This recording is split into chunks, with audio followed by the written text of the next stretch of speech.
loves me, I cannot say why. He loves me, I cannot say why. On Calvary's tree, he suffered for me. He loves me, I cannot say why.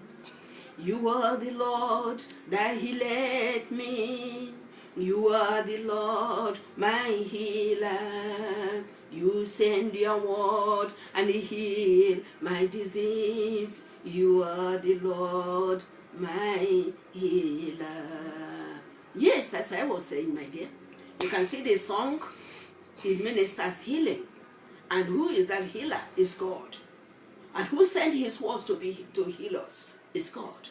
So as I was talking about my mom, to me, I don't know what people say. Some people call it, say, not some belief. Oh, they are healed. They give glory to other things. But to me, I give God the glory. Because he created heaven and earth. He created all the leaves, all the herbs. In hospitals today, what do they use to make medicines? You know, herbs? They treat it. So she went around healing people. She stayed at Lagos, Surulere, okay? And you see people lying up at 5 o'clock, people who were around there, you know, benches gathering, and it's for healing. Some impotents, you know, some are men who are impotent, some who have fibroid, they can't have a baby, you know, some have gonorrhea, have syphilis, some, you know, some affected mentally. Like I said, there was a lady, she stayed how many, almost 3 months in our house. She was mentally disturbed. And she bite my mom at this last finger. That's humanitarian job when he was trying to heal somebody. But after said and done, she became okay. There was a woman too who had the leg. I think she stayed up to 6 months because she has patient's room, you know. So it's the God that healed. But there is one thing, and he stayed at Kanu, Sabongere Kanu. That's how you see patients, people stripping up. He stayed in these different places all over the country. Was going with my dad. You know, I said my dad was a railway worker. But then when this one started, he was going around with my mom and this other, some of these wives he married, some will be going to hire some people who go to the bush and get all this medicine, all these leaves, and they know which you. So, but there's one thing where I said God lost me. Because my Christianity, my passion for God, I think it started from childhood. And probably from that my mom, or from my parents, to short. They didn't play. There is no time they absented themselves from church unless when they are not around. My mom, at the first person who taught me to get up early, she was going to church at 5 o'clock, you know, in the village. Bell will ring, bam, bam, 5 o'clock. You see some who are interested, they go to morning service, morning prayers. My mom wasn't missing it, going to. Until the certain stage where she become, it wasn't, is the lady getting older, you know, that kind of, she wasn't able. So every morning she would call, she would say, all of us in the family have Bible, that my mine is still there, and then what she would do in the morning, immediately it's 5 o'clock, she see her in our sitting room, she will start,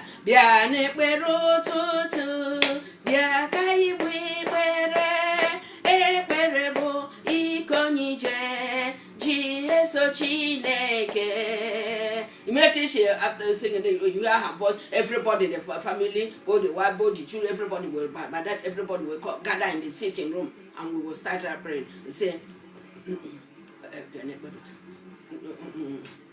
what is that? The other song.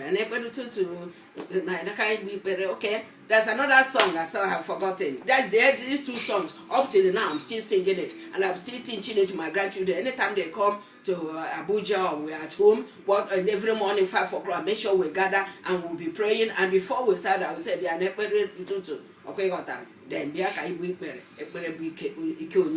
okay.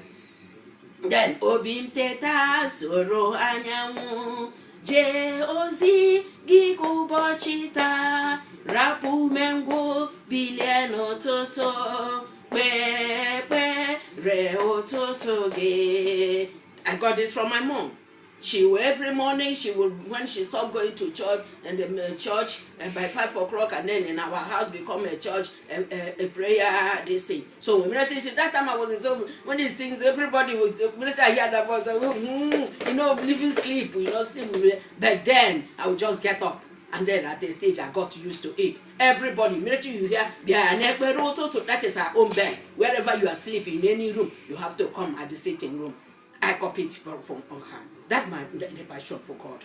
Mama doesn't miss church. And then every in her corridor in our building, in the front of the corridor that faces the room, every afternoon, every evening, she's not doing it, she's reading her Bible. That's the one thing I love about my mom. So after seeing all these things about her, she doesn't miss the church. Even if you go to churches, near the pulpit, up there's a place again. She has a seat. Okay. Then so for passion for God, praying all the time, be talking about God's plan and her character, her love, her care. That people call her our mother. Everywhere she stayed at Lagos, in Uguaba, everywhere is our mother. Do you know when my dad died in 1973? Is this my mother who buried her? Okay. And then she said, no, we have no male child, I told you. Okay. Then they took me as their own male child because they say if you are a girl, a woman, and you behave like a man, you have the wisdom and understanding like a man, they regard you as a man. But this my mother is just like that. All men regard her as a man because she was wisdom. And me, I'm marrying for the husband because no woman like the husband even to marry second one. Not talking of you taking to going to marry, to make sure the family stands, to make sure they stand. So they have passion for God, you know, her prayer, her reading their Bible every time. And when her reading glasses, but she was bent on sending it back to Kano, Sudan Interior Mission, so that they change it for her. Instead for her reading her Bible, you know, that kind of thing. So I think I related that the passion to that. And that's why I said every healing, every good work comes from God. Every healing comes from God. Okay, that's all about my mom. And well, until when this arthritis, 2 years later, she become born again because she was healing really, and then what people told her times is she you know, that kind of thing. So but then all the time we said, Mama, in as much as you are go to church, you will pray every time, you will pray in the morning, you read your Bible all the time. You know, those days there was nothing like born again. So but 2 years before her death, she become born again, okay? And everything, she's the healing before she will just call God and pray, and then, you know, so she get my son. Nobody was praying that Mama she get born again. I was praying, even in her hospital bed, because there was a time from Lagos I was coming to visit her at home. I want to understand, nobody in the whole yard. They say my brother-in-law, who is a Port Harcourt, married my junior sister. Remember my junior sister, really, when they said I should not marry, then she said she had some children there, Fubi, Julie, Uchechi, and Chinonso. That's what my sister. And being for the background, the character, the attitude, still she married. Okay, there are some people who are not even have got children before, but they couldn't marry. But upon having those children in there, you know, then she got married.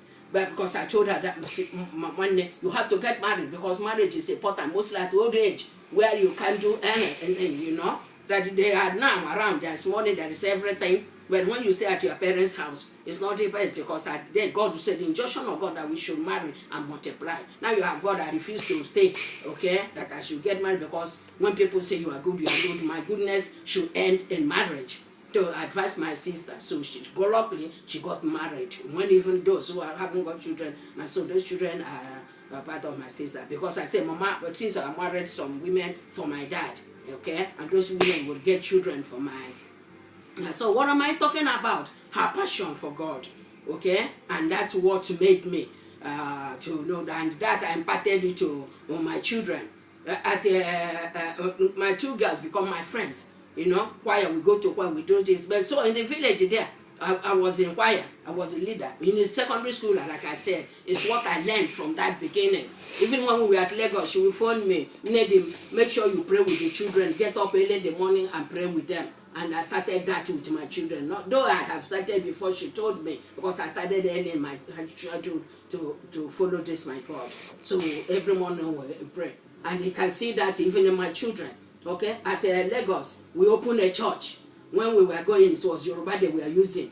So as at the stage, we lost our car when we went to Cathedral Ikeja. So at that, we approached the church authority and they gave us to open English session. That English session is my daughter Blessing, my daughter Uchechuku, my firstborn, and my son Noble, and my husband. At a stage, my husband went to, they said we should open it ourselves, the English session. And when we opened it, almost, we started with only the family and a few people that first Sunday. Before we left Yanepaja and went to Ebute Meta, we have got up to 150 more than that, okay, for English section. So it was this family, that passion, that thing that started from beginning. And look, good at it too, my husband was still a chapel prefect in their school too, when I was chapel prefect in my own school too. So that built up us. So she became went for the course of a lady, though she wasn't licensed. And then she was preaching. When she would be preaching, I'll be leading in the choruses and the choir, and here with my two girls. And then they might do, one of the girls would be usher, this one would be collecting here. So that's how we started the church at the Yanepaja, at the, you know, that kind of Anglican church for that matter. It's not a small church. And that's God. That's what started from beginning. And even now, my children, because I started with my mom, and then I started with my children. My daughter Blessing is a pastor, and luckily she married a pastor. It started from their school, from beginning, because we started going to choir together, doing like sisters and brothers. And then from there we opened a church, and from there they began to grow more and more in the Lord. So in her school, in secondary school, she was just in the Lord. In the university, she was even working for God. And there she met a husband who knows God. Is he not God? That God is he not too wonderful for me? That's why I say he lost me. I don't know why. I don't know why. It's somebody like me. Why God lost me? Since I was born, he has not fed me. Everything on mine is joy, joy, joy, joy. Even when I encountered difficulties, even when I was running a race with a husband and wife who was supposed to do it, I was running it alone. But he was there for me. This is a wonderful father. Giving me 3 children. And these 2 children, blessing in the Lord, Noble become a part-time pastor at Lagos, at okay. Then my daughter Uche is in the Lord. He was a choir leader before at Lagos, and then later on one of the workers in the church, and now she has become deaconess, and very soon I'm sure she'll become a pastor. Myself too, a pastoral assistant, led pastoral assistant. Is it not God? So all these things are from my mom, okay? Because the way I see her and what she was doing, I say it's from God. No matter whatever, from some other people, some may be rich. They say it's from this person, it's from that thing, it's from that thing. Me, anything I am is from God. And anything I learned from my mom is God's way to me, okay? So it's a wonderful, like I said, my dad died in 1973. He was a wonderful man, kind and loving. He lost my mom. They used to dance. They go together. And my mom loves him. It doesn't allow him to go out in the morning without eating. Because he said if you can go out, by the time you think you can get food, you may say within 2 hours, 3 hours, you'll be back and you are not back. And hungry will catch you. You may not see food to buy. It doesn't allow him to go out without drinking. And